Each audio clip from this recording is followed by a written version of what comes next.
All right, today on the Illini Inquirer Podcast, let's catch up with our guy, Mike LaTulip, Illini Inquirer basketball analyst, former Illini and Wright State basketball player, to talk about a really crappy performance by Illinois basketball. There's really no other way to address it. 93-71, Missouri beats Illinois in the Braggin Rights Game, in a game that wasn't all that close, and Illinois has now lost 4 of 5 to Missouri. Dennis Gates' team looked locked in, looked together on this one. Illinois, meanwhile, not any of that. The score was actually, Mike, I think closer than the game actually felt, but this is pretty jarring for this team, isn't it? I mean, I know we expected some ups and downs, but to go from UCLA, to go from Texas, and then have this kind of performance, it's just jarring to see this. It was an embarrassing performance on all fronts. And there were two things, even after the Texas game, that we talked about. And I mentioned them. The first thing was, if you're going to be the team that is totally cool with getting down 8-10, thinking that you can climb back into games, you are going to get smacked in the mouth here soon. We talked about that. And then that was after a Texas win where you could easily be flying high, but I think we all knew that there were things that needed to be addressed. And then the second thing that I mentioned was, cool, you got this high ceiling, you got a lot of potential, you got good players. There is never a guarantee that you get close to that ceiling or that you reach that ceiling, because there's still, like I said, an extreme amount of effort and cohesion and intellect that's required to win, and to win at a high level and to sustain winning, especially when you have a lot of turnover with a team. So to me, the effort looks circumstantial. It looks conditional. It looks like, man, you slap a number next to that team's name, UCLA, Texas, we're going to give you a certain amount of effort. We're going to absorb punches and blows a lot better against those types of teams, because if we fight back, we know there's at least some sort of reward. We get a ranked win. We can kind of galvanize this fan base. We can do X, Y, Z. But you see in these other games, when they get punched in the mouth, when the reward may not be greater, right? Mizzou's not ranked. Penn State's not ranked. They wilt. That's just the fact of the matter right now. They wilt. And a lot of that, to me, that's what I'm talking about. That's circumstantial effort. What does it tell you, Mike? Like, I mean, that's pretty, I don't want to say damning, but that, if I'm a player on that team, I'm not happy about that, but it's true, right? Like it's like, they show up for these big opponents. I'd even throw, Virginia in there. They showed up for that game. Mm-hmm. Maryland, I thought the effort was there. They just, ran into a buzzsaw, came back, fought back. They quit in this game, it felt like. Yeah, and it's, who are you, right? Are you going to play hard? And people talk all the time, right? Man, the fans that drove to see the game, you're wearing the orange and blue, like, so that should equate to you playing hard. And that's true. And that should be a given. But you should be playing hard because you're on the floor. Like, you're playing. You're in the game. You never had that problem with Andres Feliz. You never had that problem with Trent Frazier.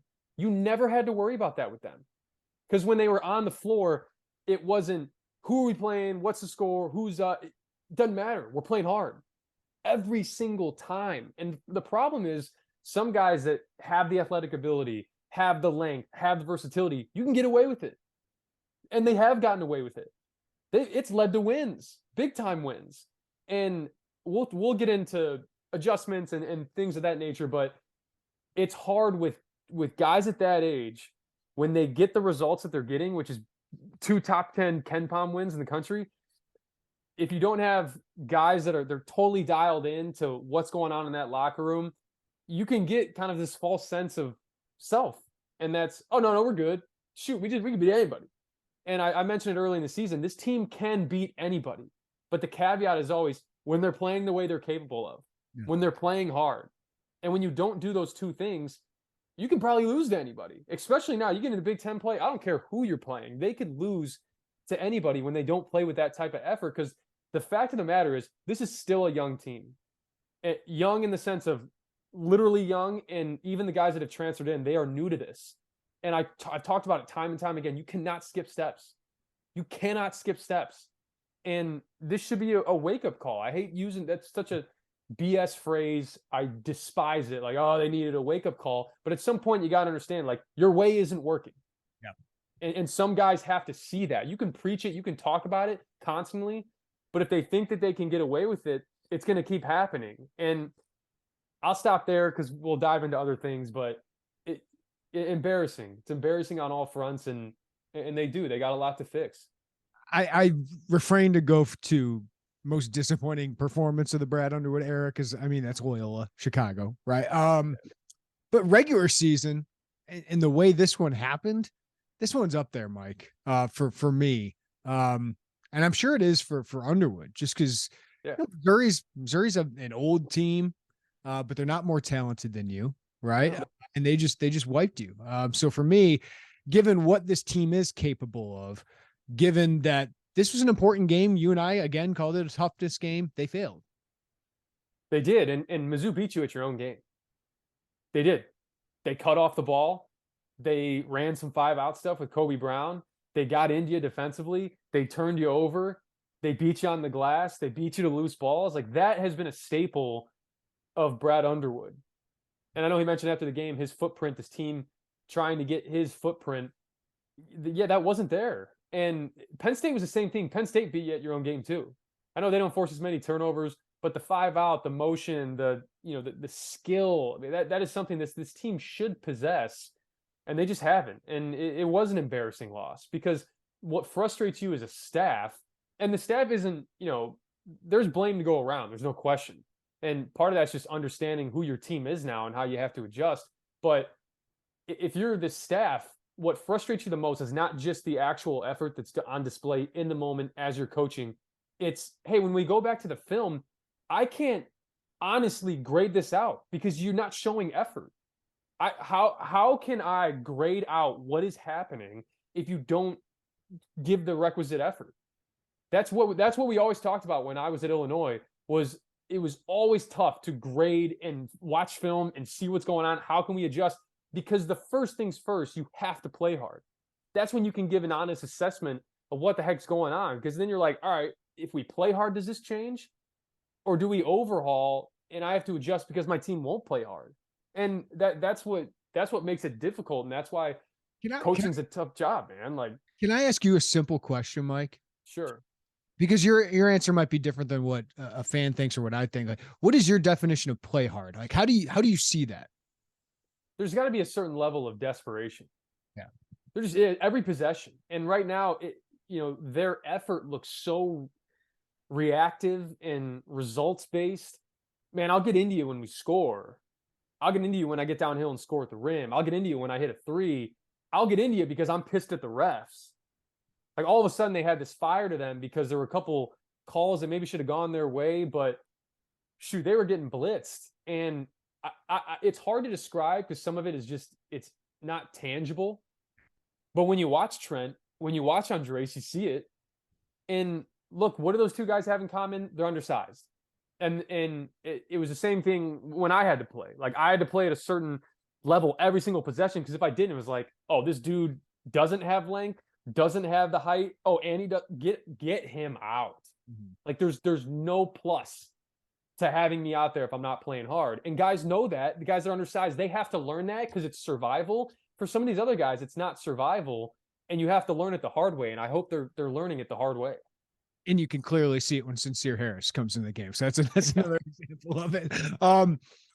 Let's talk about this. You said wake-up call. Is this a wake-up call for Brad Underwood? I mean, this is 3 bad Power 5 games, I would say, in a row. Well, Texas was in there, but 3 losses in a row where this isn't working. Whatever he's saying, whatever he's doing is not getting through to the team. And he hinted, Mike, about, do I need to make adjustments? Like, if this is a wake-up call for the staff, in what ways do you think it is? Yeah, I think for one, you have to alter maybe what your perception was of this team going in. And the 5-out, the switching 1 through 5. Look, when you're switching 1 through 5, there is a certain level of, we talk about the desperation, the effort, the communication. If you don't have that, switching 1 through 5 looks really bad. And it can hurt you in ways that maybe are less than or more than if you were to just play this super conservative defense. Because at least when you're super conservative, you're limiting other things. You limit a lot when you switch 1 through 5 and you're engaged and you're talking and you're active. You give up a lot when you're not. So it's this kind of high risk, high reward. type of defense. And if you're not going to play at that certain level, yeah, I'm not sure you can play that defense. And then, to it, but even when you have switch 1 through 4 and you have Dane at the 5, Dane's switching. Like Dane jumps out on a switch and they get a layup. So, it's a certain level of just guys look like they're kind of siloed off, kind of doing their own thing. And I think that goes back to, look, when you deal with the portal, what's the incentive for a guy to come in and be like, oh man, this program means so much to me. I'm here for 9 months. Stepping stone. Like that's what you're fighting as a staff, is like, we want to get the talent, we want to bring him in, we want to compete. But how do we get this to mean something to somebody who's just not going to be here very long? And it's not like, hey, we're building for the future. Like some guys can come in and be like, point A to point B, stepping stone, what I got to do, and then I'm out.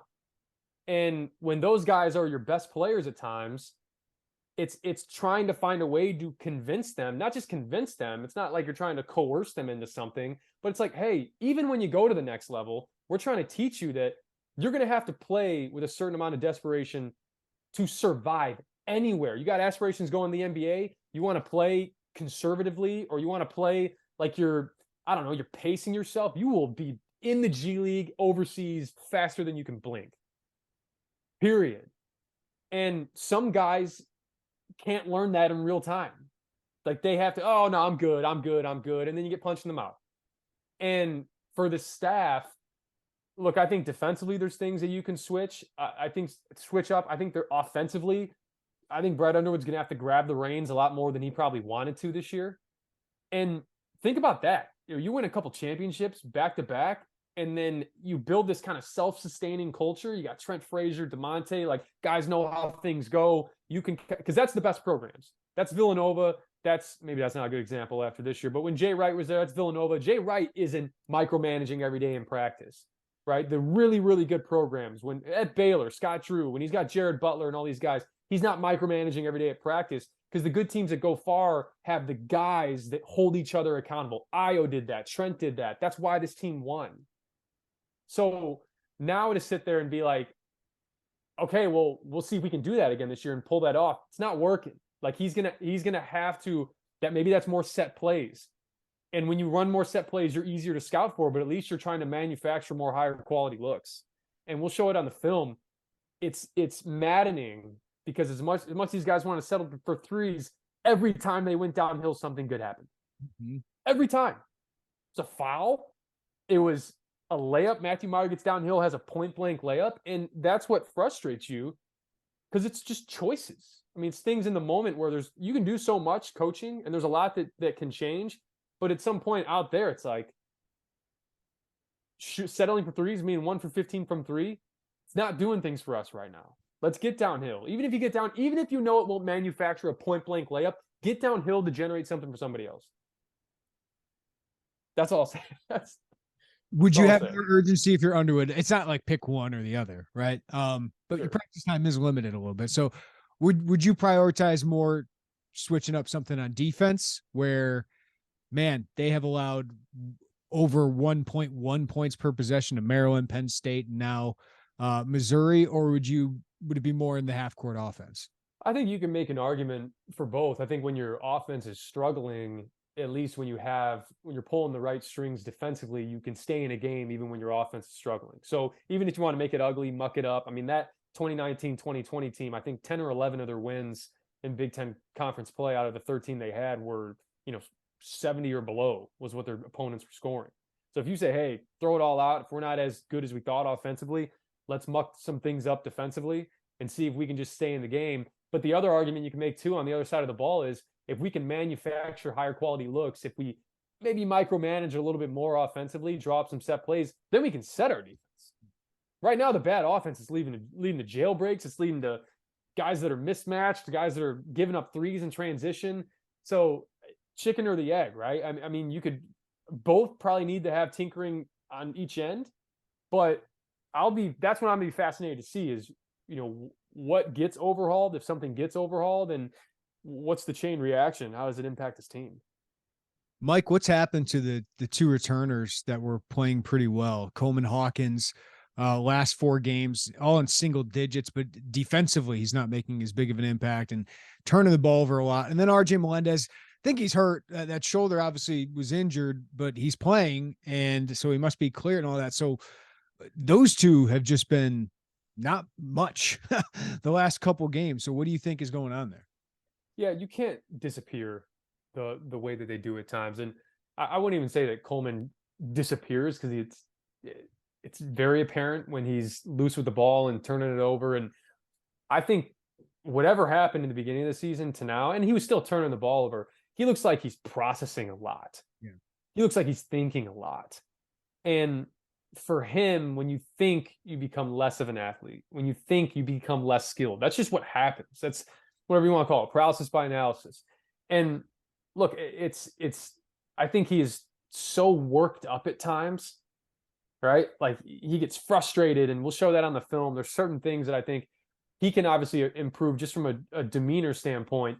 But we talk about these guys being even keel, and I mentioned early in the season, I really like that about this team.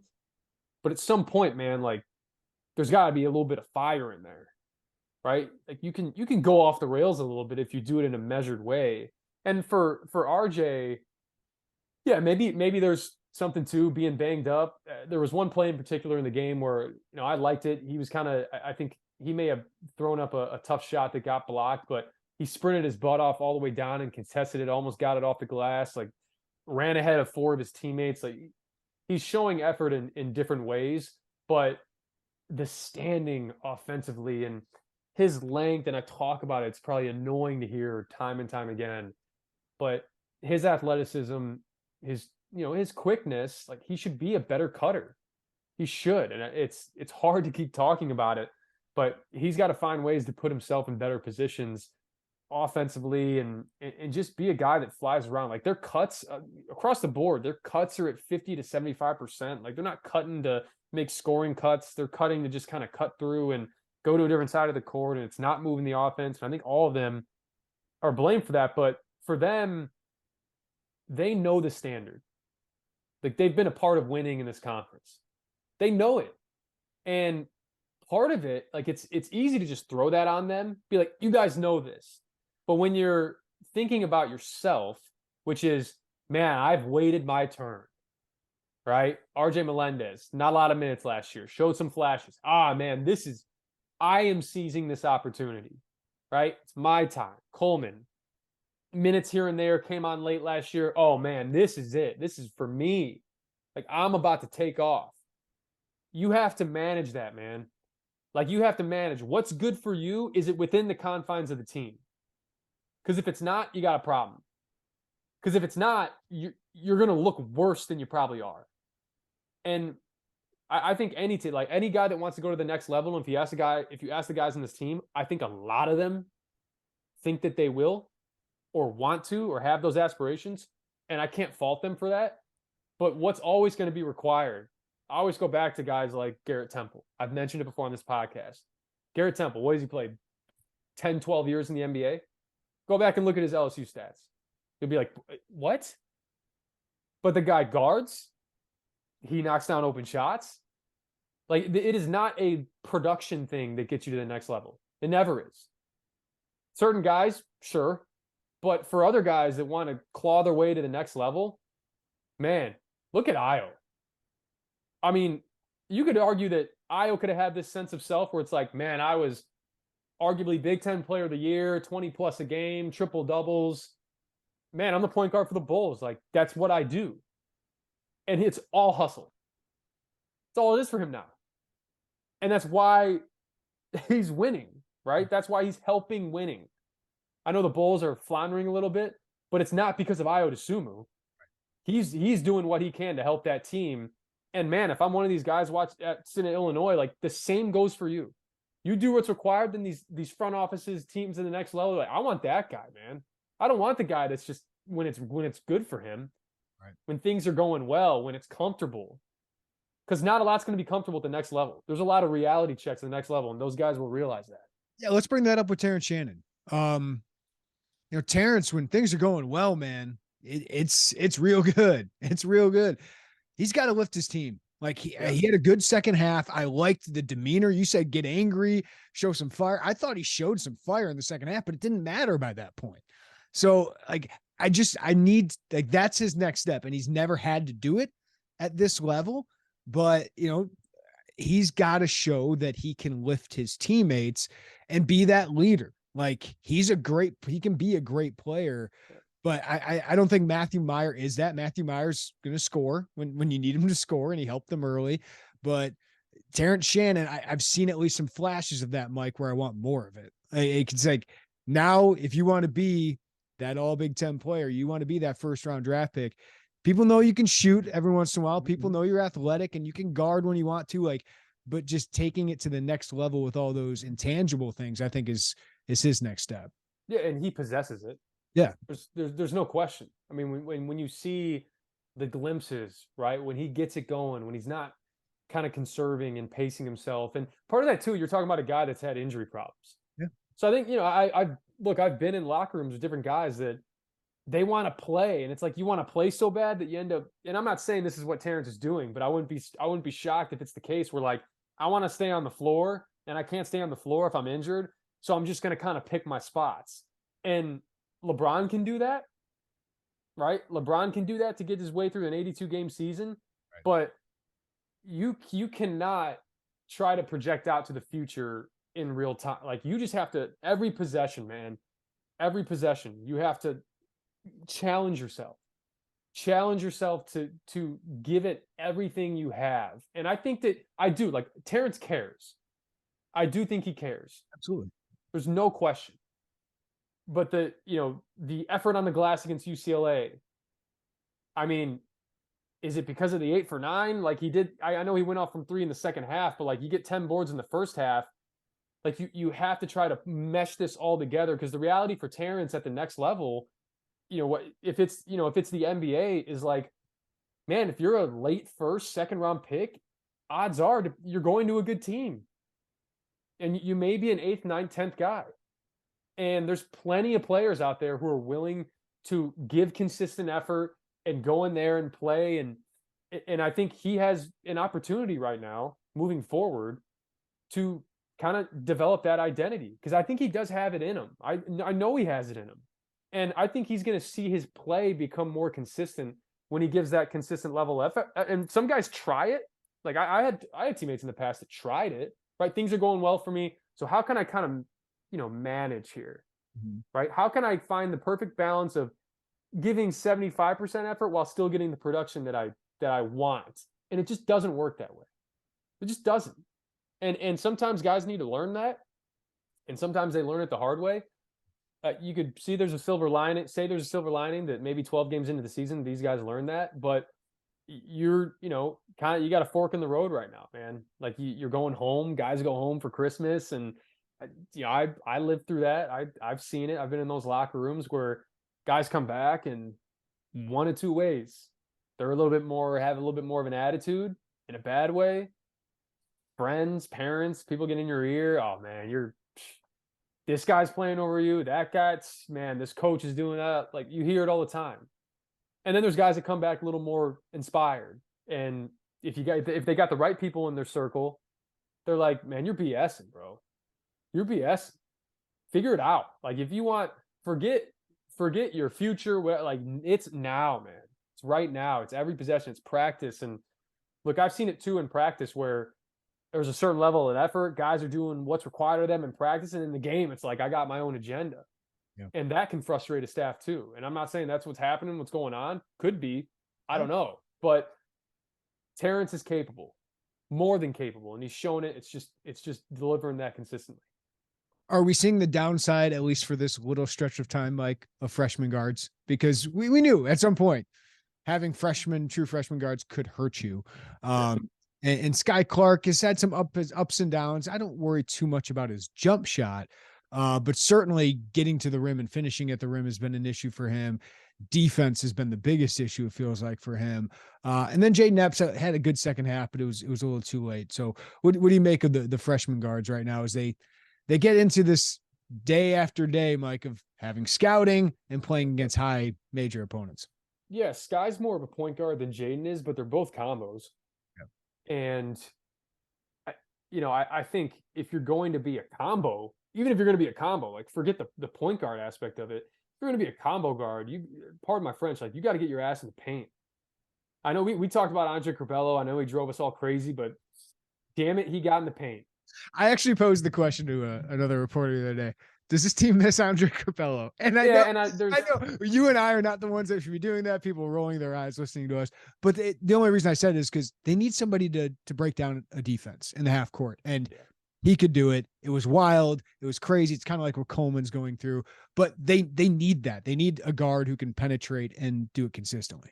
Yeah, and look, again, I keep using the word capable. Both of them are capable of it, right? It's the difference between settling for, picking the ball up at 15 feet when you drive down to the elbow and picking the ball up at 7 feet. Like you pick the ball up at 15 feet, you won't get as many eyes on you as you do when you get, pick it up at 6 feet, get into the hole, jump stop. And I've noticed this just with Skyy and Jayden, and it's not their fault because it's what most freshmen do. When, freshmen will always follow the lead most times of whatever's going on around them. And what I've seen more out of Skyy, and Jayden did this already, just because that's kind of how he's wired. But I'm seeing more from Skyy going rogue a little bit, and it's coincided a little bit with other guys going rogue, and just kind of taking shots that he didn't take earlier in the season. And I know we wanted to be more assertive, but it's almost like you get into this like my turn thing, and I think he's getting sucked into that a little bit, and that's hurting them. And it's not just him, right? It's hurting the collective because everyone's doing it to a degree. And I think that's a trust thing. These guys just have to trust each other more, right? Like, if you don't get the ball for 5 possessions straight, it's fine. Like, it's fine. As long as we're doing the right things offensively. The problem is when guys start seeing, oh man, my turn. Let me try to go. And look, I think we knew there was going to be peaks and valleys with them, and it was going to come at different times. It happens to be in the middle of this storm that's going on, right? This Mizzou game. I think they'll figure it out. I think they'll settle in. But it's what you always experience with freshmen. There's high highs and there's really low lows, and I think both of them are equipped to deal with that. It's just the things that are going on around them have to change as well for them in order for them to kind of lift their own games. Is this team like at a crossroads? Do you think it is? Like, is this a big point of the season? We've seen Underwood teams come back from this kind of stuff. I always want to reference that. This is certainly a concerning part of the season right now. But the other teams had some veterans that have been through this. Right. That's the question now. Is Matthew Meyer, Terrence Shannon, are those guys able to get Illinois through this? Yeah, no, I think they can. The difference in years past is the amount. What's up? The amount of you talk about it, veteran leadership. Trent was able to help weather that storm, and DeMonte in ways. And I'm looking at Luke Goody on the bench, right? Luke Goody's standing there on the bench, and the ball goes out of bounds down by their bench, and Luke Goody is the only guy yelling that there's 6 seconds left in the shot clock. You could see him. He was yelling 6 seconds, 6 seconds. And he's a guy that huddles guys up, brings guys together. Like, I think they need him. They need him in a lot of ways, and I think he's going to help them. But what's different is, Trent was a guy that could lead them in production as well. And, I think Luke Goody, because he does all the right things, he can probably command some of that. But I think you asked me after the Alabama A&M game if this team is at a crossroads, and no, because now it's a little bit different. You go into Braggin Rights and you get your butt kicked. I know it was 21 or 22, whatever it is. That was a 30 ball. Like that got up to 35 in the second half. A couple things late, cut it to almost 20. Like, you got some soul searching to do, and you gotta figure out who you want to be. Because the reality is, whether it's for Coleman, if he's gone after this year, Terrence going to be gone, Matthew Meyer's going to be gone. What's the incentive for them? Right? They could just say, man, let's finish out these games and I'm on to bigger and better things. So how do you manage that? Like, you got to have some maturity to you and understand, like, what do we have in the moment? What do we have? Like, human nature is going to be like, man, this is uncomfortable. This is tough. Do I really have to fight through all this?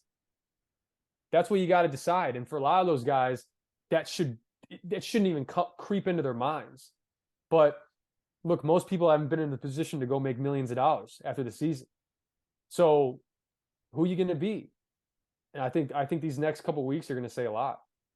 It's a great way to end it. Mike LaTulip, Bethune-Cookman coming up. Probably not going to learn a lot, but you want to see some urgency and the effort piece of this team, especially. And then Big Ten play starts. And at Northwestern ain't easy. None of these are going to be easy for this team coming up. Going to be interesting to see how they respond and how Brad Underwood responds as well. Mike LaTulip, thanks, man. Appreciate it.